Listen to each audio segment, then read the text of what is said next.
Goodbye, Michael.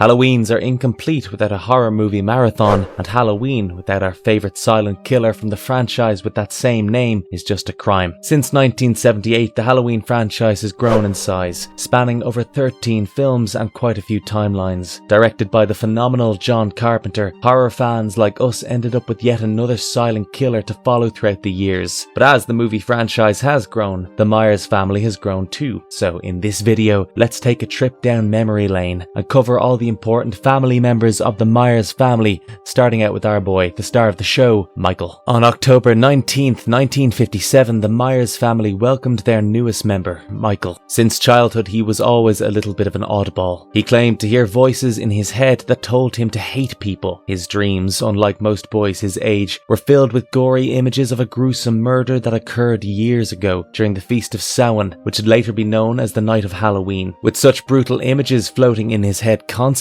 Michael ended up giving into them. On the eve of Halloween in the year 1963, when Michael was home alone with his sister Judith, Michael decided to kill her. Donned in a clown costume for Halloween, we step into Michael's shoes as he steps into the kitchen to take a knife, only to plunge it into his sister, brutally killing her. Michael ended up being taken into Smith's Grove Sanatorium, where he remained under the care of psychiatrist Dr. Samuel Loomis. However, the psychiatrist never managed to get anything out of the young boy motive-wise, as Michael never spoke a word again after he killed his sister. When, 15 years later, Michael walked the streets of Haddonfield again, he had only one thing on his mind: his sister. He had carved the word on his door before breaking out, and that made Dr. Loomis understandably worried. When unassuming teenager Laurie Strode dropped off the keys at the Myers place, she unknowingly became the target of Michael, who stalked her throughout the night, only stopping when Dr. Loomis showed up to shoot him 6 times. Throughout the franchise, one thing is clear: Michael isn't like everyone else. He shows supernatural strength, endurance, and seeming immortality because he is very, very hard to kill. Any type of injury that would have floored us doesn't even make Michael break his pace as he stalks his next victim. Even after he was shot, stabbed, and impaled, he always gets back up. His inhuman durability, paired with his ability to sneak up on his victims without drawing anyone's attention, is what really makes him a terrifying villain. No matter where you run, where you hide, Michael will catch up to you and he will kill you. However, one of the better parts of the original storyline is we get a rather in-depth look at the Myers family members. So let's get into the original Myers family. Now, before we go into our video, we have a small request. If you like our content, please support us by subscribing to the channel. It's a small click for you, but for us it means a lot. Thank you. Now let's begin.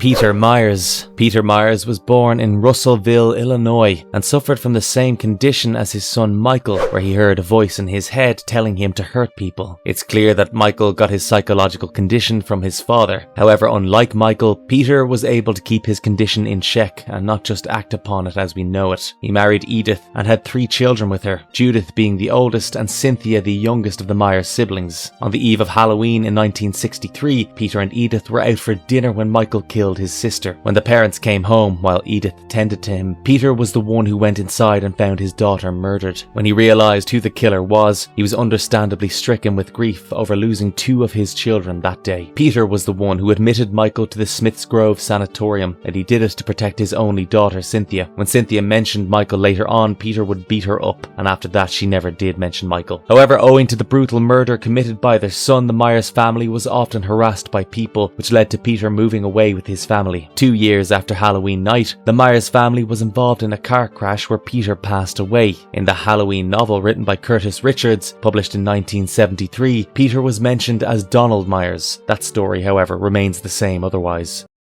Edith Myers, mother. Edith is the unlucky mother of the Myers. She was born in Russellville and eventually fell in love with Peter and married him. She never knew that her husband had a psychological condition that made him hear voices that told him to hurt people. This condition was sadly passed down to Michael, and it became very serious on Halloween Eve. Edith was out having a much needed dinner with her husband that night, while Judith, her eldest daughter, stayed home with Michael. When she came home, Edith found Michael sitting in the yard in his clown costume, looking very very much out of sorts. As a mother, her priority was to get him inside first, but the horrors that waited for her inside the house shook her to the core. That night, Edith had to watch as Judith was rolled out in a gurney and her son Michael was sent to Smith's Grove Sanatorium. Losing 2 children in one night took a huge toll on both parents. Edith fell into a deep depression, while Peter began drinking. Peter did not want Cynthia to know about Michael or that he existed. However, Edith didn't like that. She wanted Cynthia to know about Michael, or at least know about his existence. Edith took Cynthia to visit Michael in secret. However, these visits stopped when Cynthia accidentally said Michael's name in front of her father. Peter punished her severely, and after that Cynthia never spoke of Michael again. Edith passed away in the same car accident that took Peter's life.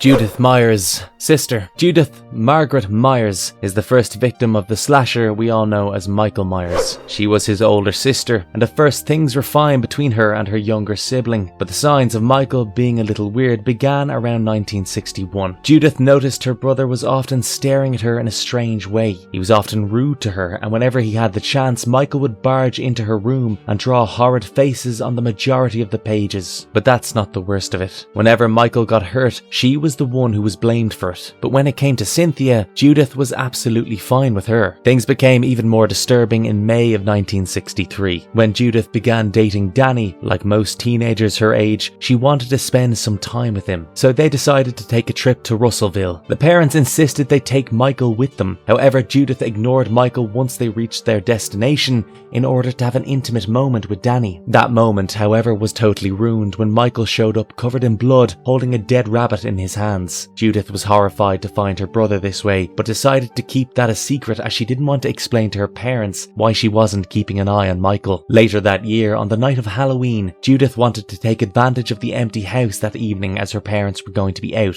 She invited her boyfriend Danny to come over, and to make sure she had the house all to themselves, she finished the clown costume for Michael and sent him out trick-or-treating. Just before Danny came over, 8 trick-or-treaters showed up, and when she teased them, the little boy in the clown costume said he would kill her if she didn't give them any treats. That was, of course, her brother Michael, and Judith threatened to tell on him when her parents came home. Finally, when Danny came over, Judith took him up to the bedroom, leaving a trail of clothes leading to her bedroom. When Michael saw Judith's bedroom lights on, he came in through the back door and armed himself with a butcher's knife. When Danny left after their time together, Judith was in her room, naked except for her underwear, singing and combing her hair when Michael showed up with the clown mask. When Judith noticed him, she screamed his name, and that was the last word she ever spoke as Michael rushed in to attack her with the knife. Judith went into shock pretty much after that. Her parents tried to revive her and she was admitted to the Haddonfield Memorial Hospital, but she was pronounced dead on admittance.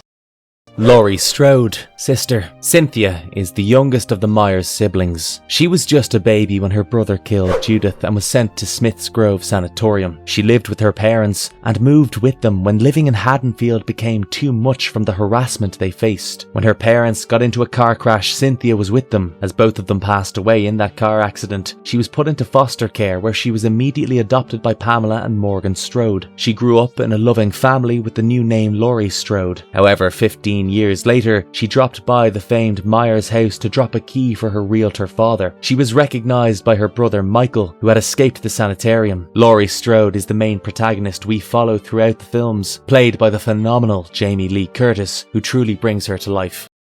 Mr. Lloyd, brother-in-law. In 1978, Laurie met Mr. Lloyd, with whom she had a baby in 1980. That baby is Jamie. We get to see Mr. Lloyd in a picture holding Jamie on his shoulder. However, 7 years later, Laurie and Mr. Lloyd were in a fatal car accident, which led to Jamie being sent to their friends, the Carruthers. Jamie Lloyd, niece. Jamie Lloyd is the protagonist of Halloween 4 and 5. She is the daughter of Laurie Strode and Mr. Lloyd, and when her parents passed away in November 1987, she was taken in by her family friends, the Carruthers. Even as a child, she knew about her uncle, Michael, as she was often bullied by her peers over him. In 1988, when Michael was comatose and being transported to Smith's Grove, he overheard about Jamie, and his reaction was to instantly ball his fist. Jamie began getting nightmares about her uncle until they eventually came face to face later in the story. John Tate, nephew. John Tate is the son of Carey Tate, aka Laurie Strode, and an unknown man in the H20 timeline. This is the only movie connected with the first two films, so it's a part of the original timeline, just to clear up any confusion. In this timeline, even though Laurie had changed her name, she was sure that Michael would find her either way. Even though John had never met his uncle, he was tired of hearing his mother having nightmares and being worried sick about it, as that made Carey extremely overprotective, which understandably took a toll on John as well. However, things soon changed when John was attacked that very night by Michael, whom he and Carey had failed to notice was out and about, stalking them the entire time. Stephen Lloyd, great-nephew. We get to meet Michael's great-nephew only on Halloween, The Curse of Michael Myers. He was born when Jamie was just 15 years old, and unbeknownst to her, Stephen was taken away by the man in black and was marked with the Mark of Thorn. After that, Stephen was returned to Jamie. Jamie tried to escape her fate with Stephen, but Michael caught up to her eventually. A defenseless Jamie was impaled with a corn thresher in a barn. Stephen was hidden in a closet of a bus depot where Tommy Doyle found him, and he brought the child in, and along with Cara Strode, a relative of Laurie Strode, he protected the baby from his great uncle. However, Stephen was given up a few weeks later once the fiasco was over. 4 to 6 timeline of Michael Myers. Now, the Halloween franchise has 4 timelines. One of those is the 4 to 6 timeline. This timeline consists of Halloween, Halloween 2, Halloween 4, Halloween 5, Halloween Curse of Michael Myers, The Chaos Comic, Halloween 2 The Blackest Eyes, Halloween H20, and Halloween 3 Devil's Eyes. In this timeline, Michael Myers is controlled by the Cult of Thorn, and here Michael is always on the hunt for people from his family, as well as anyone who gets in his way. Murphy Myers, Ancestor. In the Chaos Comics Halloween series, we come across the minor character known as Murphy Myers. He was a religious fanatic. He actually worshipped a religious group known as the Druids and actively took part in witch hunts. Murphy Myers even led a group of clandestine Druids towards the west, where they later settled. This place is what came to be known as Haddonfield. Mr. Myers and Audrey Myers, parents. In the 4 to 6 timeline, we get to meet the Myers parents again. Mr. Myers married Audrey Myers, and together they had 3 children, Judith, Michael, and Laurie. In this timeline, there's no mention of Mr. Myers having the same psychological condition that we see Peter have. However, Mr. Myers was an abusive man. It was well known among the townfolk that he abused everyone in his household emotionally, physically, and sexually. Judith was the one who got the worst of it most of the time. On the eve of Halloween, the parents left the older children, Judith and Michael, in the care of Mrs. Blankenship for a dine-out. However, when they returned, they found Michael standing outside with a bloodied knife. The horror quickly became tenfold when they went inside the house to find Judith dead. The parents put Michael in Smith's Grove Sanitarium. Audrey often called Dr. Loomis to see if her son had made any progress, but there was never any good news from the doctor. Eventually, Myers passed away in 1965. 2007 remake timeline. As Halloween fans know, in 2007 we got a remake of the series. Some fans might love it, and some fans may hate it, but at the end of the day, this remake gave us a new timeline, with a grittier storyline and new Myers family to follow, all courtesy of Rob Zombie. The members of the Myers family this time round are as follows.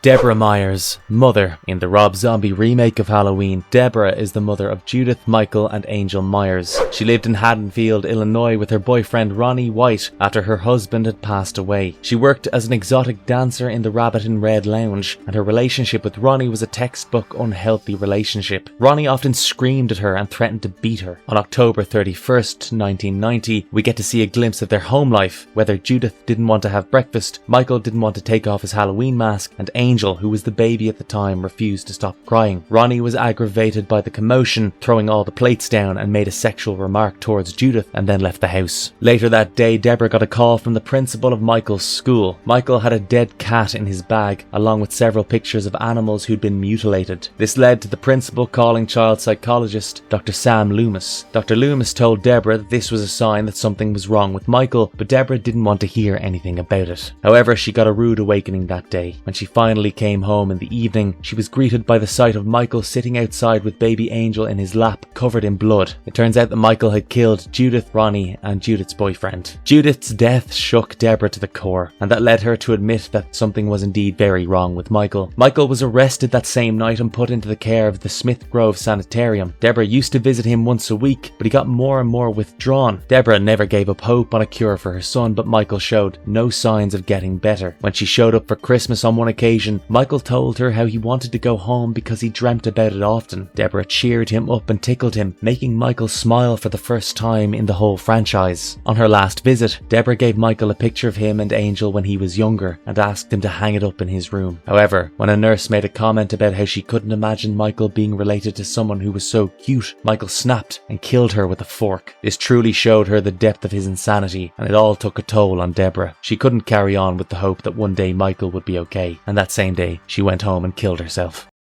Judith Myers. Sister. Judith was the eldest daughter of the Myers household. She didn't care a lot about anything or anyone other than herself. She didn't have a good relationship with anyone in the household. She had very little regard for Michael, making cruel remarks about him. Judith really didn't like Ronnie either, and when Steve, her boyfriend, accidentally referred to Ronnie as her father, Judith was quick to correct him. In a moment of vulnerability, she mentioned how she thinks her biological father is in heaven. When Steve and she were done being intimate, Steve went downstairs to make himself a sandwich, with Judith staying upstairs listening to Don't Fear the Reaper by Blue Oyster Cult. When she felt a light graze against her leg, she turned to come face to face with Michael, who had a discarded clown mask on his face. Surprised by her brother being in the room, Judith demanded answers from him, but Michael simply didn't say a word. As Judith began to slap Michael around, he started stabbing her with a steak knife. Even though she tried to get away, Michael followed her and stabbed her 16 times until she finally succumbed to her injuries, her death leaving a huge mark on Deborah's psyche.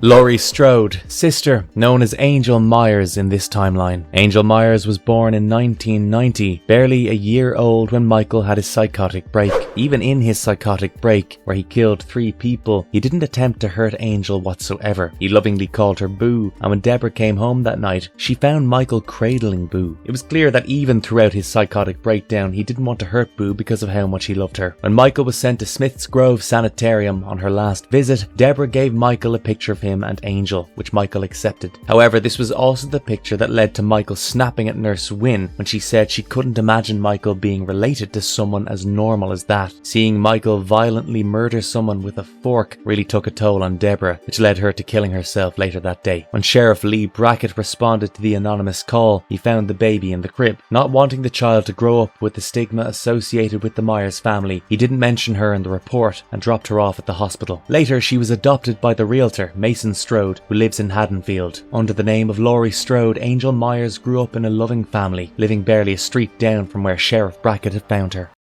Marvelous verdict. The Myers family has remained interesting over all the timelines, and each timeline gives us a new look at Michael and his family members. After learning about his family in all 3 timelines, let us know which timeline's family is most memorable to you. For me, it's the original. That timeline sets up the family in the most interesting way, and overall, the horror films in the original timeline are equal part campy and horror, which makes them the perfect movies to watch at this time of year. And also, if you liked our content, don't forget to leave a like and subscribe to us if you haven't done so already. Have a good one and be safe. Thanks everyone.